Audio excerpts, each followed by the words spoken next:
안녕하세요. 오늘 소개드릴 책은 독일 사람인 도리스 매틴과 카렌 벡이라는 사람들이 지은 EQ 감성지능 개발학습법이라는 책입니다. 이 책도 절판이 되었지만은 우리 실생활에 활용할 수 있는 감성지능의 원리를 잘 설명하고 있는 책입니다. 먼저 프롤로그입니다. IQ에서 EQ로. 한때의 이류 배우가 훗날 어떻게 미국의 대통령이 될 수 있었을까? 또 낙제생에다 형광등이라고 놀림을 받던 아이가 어떻게 상대성 원리를 발명하고 노벨상을 받을 수 있었을까? 그런가 하면 훌륭한 재능을 타고난 아이들이 사회의 낙제생이 되어 평생 어려움을 겪게 되는 경우는 왜 그토록 많은가? 동창회라든가 각종 모임 때마다 화제거리가 되곤 하는 이와 같은 종류의 의문들이 이제는 과학에 의해 어느 정도 해명되기에 이르렀다. 학교 성적이 우수하고 지능지수가 높다는 사실만으로 성공이 보장되지는 않는다는 사실이 분명해진 것이다. 이처럼 대부분의 성공은 지능이나 단순한 이해력과는 전혀 다른 요소들에 의해 이루어진다. 성공의 80%가 지능과는 무관하게 이루어진다고 말하는 과학자도 있다. 그들은 지능이 아니라 사회적 출신 배경과 얼마간의 행운, 그리고 무엇보다도 자신의 고유한 감성과 타인의 감성에 지적으로 대처하는 능력 등에 의해 성공이 좌우된다고 말한다. 성공의 개념이 점차 넓어지고 매우 다양해지고 있는 오늘날의 현실을 감안해 본다면 위와 같은 주장이 충분히 수긍이 갈 것이다. 이제 성공이란 단어는 더 이상 천체물리학자나 유전공학자 또는 대학 교수에만 해당되는 것이 아니다. 쓰러져가는 회사를 짧은 시일 내에 다시 일으켜 세운 기업가도 이 시대에는 그들 못지않은 영웅이 된다.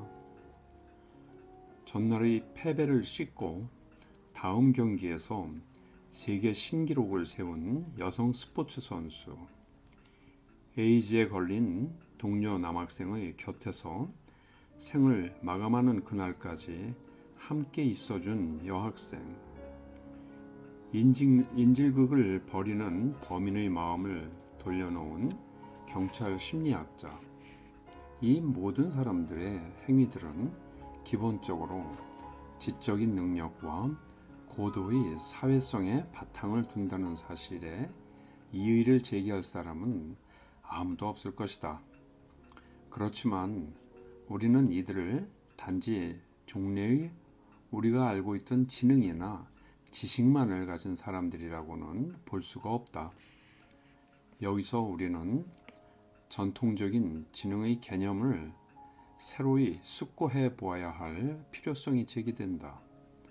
점점 복잡해지고 한 덩어리로 뒤엉켜가고 있는 세계에서 지능이란 단순한 추리력이나 형식적인 논리력, 복잡한 관계에 대한 편의적인 이해 능력, 그리고 이미 알려진 일반적인 지식 습득력 그 이상의 것이어야 한다.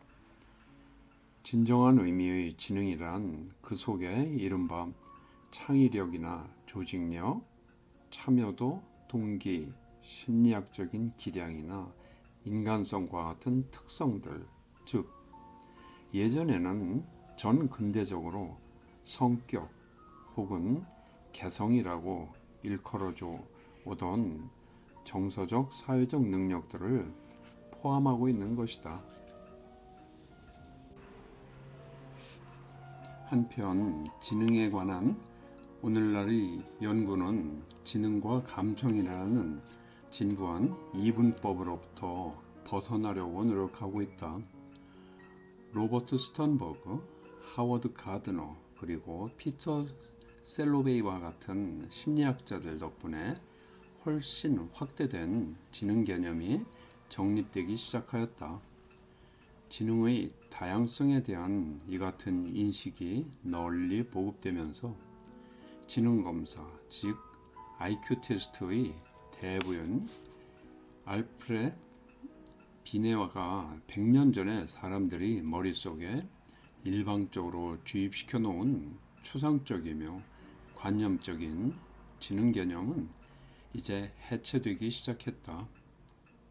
예컨대 예일 대학의 심리학자인 로버트 스턴버그는 우리가 새로운 형태의 도전에 어떻게 반응하고 실생활의 다양한 요구에 어떻게 적응하는가를 결정하는 창조적, 실용적 지능을 분석적 지능과 동등한 위치에 놓았다.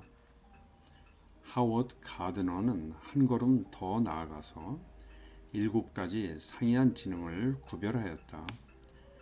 이런 지능에는 예를 들어 동시통역사나 베스트셀러 작가의 언어학적 지능, 베토벤이나 마리아 칼라스의 음악적 지능, 피겨스케이팅 선수이자 올림픽 금메달리스트인 옥사나 베이줄 혹은 프로테니스 선수 피트 샘프라스의 육체적, 운동 감각적 지능이 포함된다.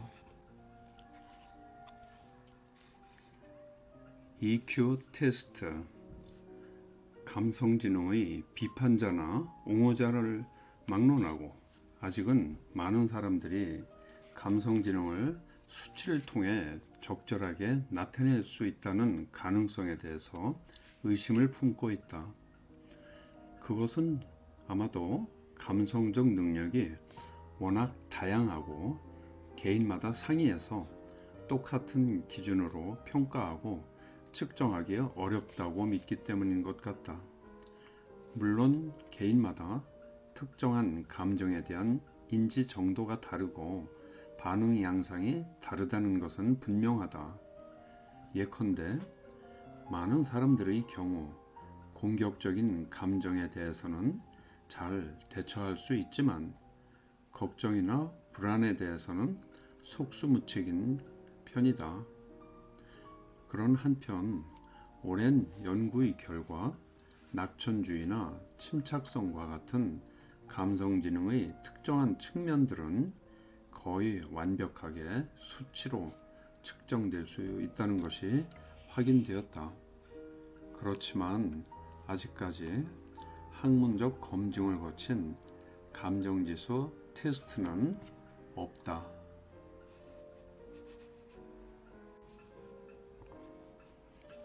감성지능의 5가지 역할.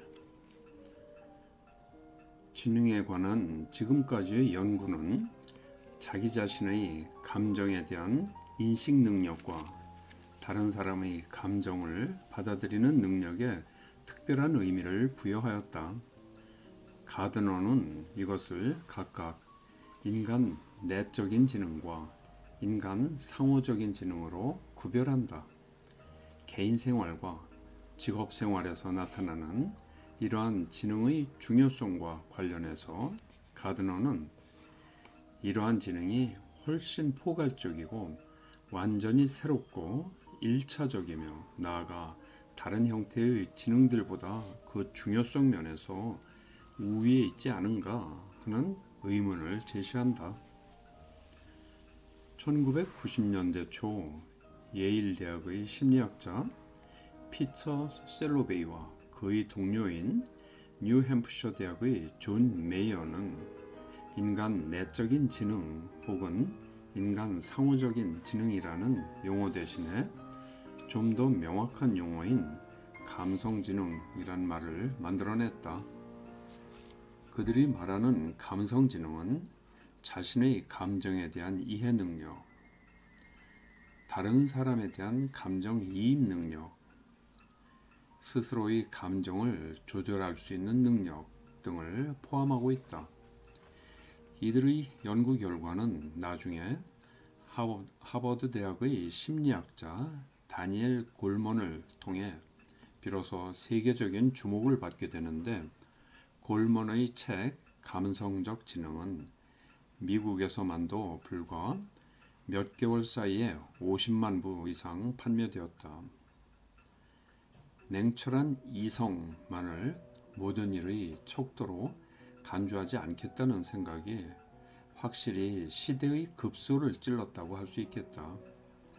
셀로베이와 메이어의 가장 중요한 공로는 감성지능의 본질을 엄밀하게 규정한 데 있다.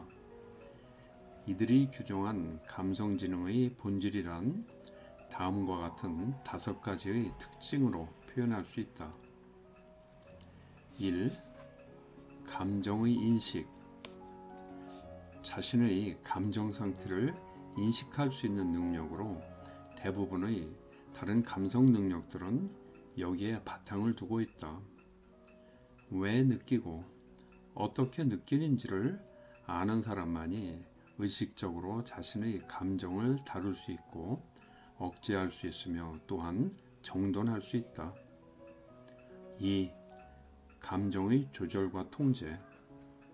불안, 분노 혹은 슬픔과 같은 감정은 생존의 메커니즘과 관련되어 있으며 우리는 이러한 감정들 자체를 완전하고 간단하게 중단시키거나 저지시킬 수는 없다.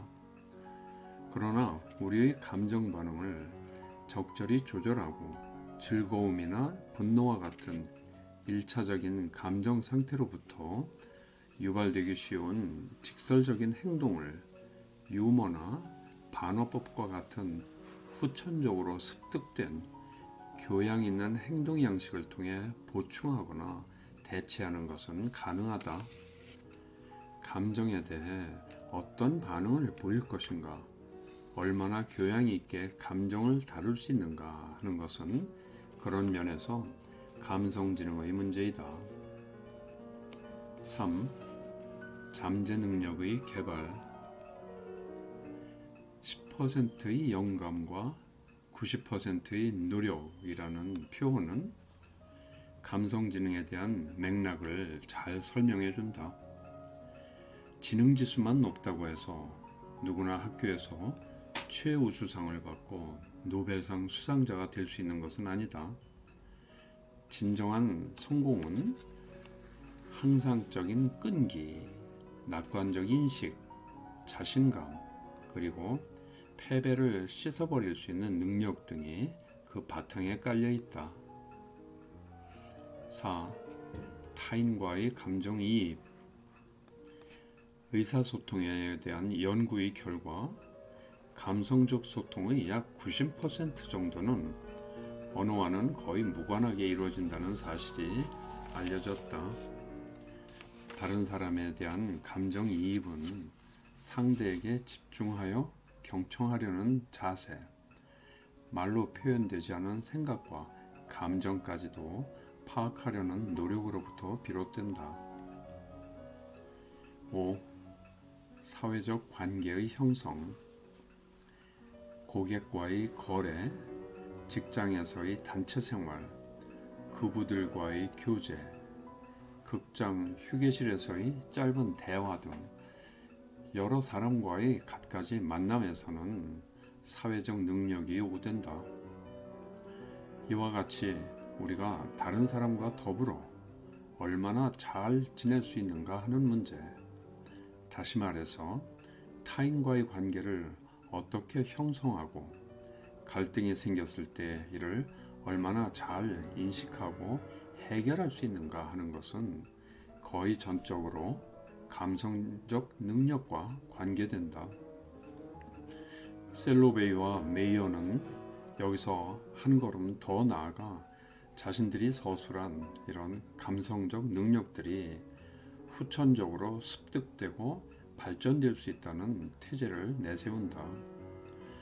이것은 무엇보다도 자신의 감정과 다른 사람의 감정을 보다 잘 인지하려는 노력을 통해서 이루어진다고 주장한다. 집중력은 자신의 감정을 좀 더 잘 다루고 다른 사람과의 교제를 보다 잘 해나가기 위한 토대가 된다. 이러한 수고는 충분히 가치가 있다. 감성적 능력은 삶의 모든 중요한 부분에 영향을 미치기 때문이다.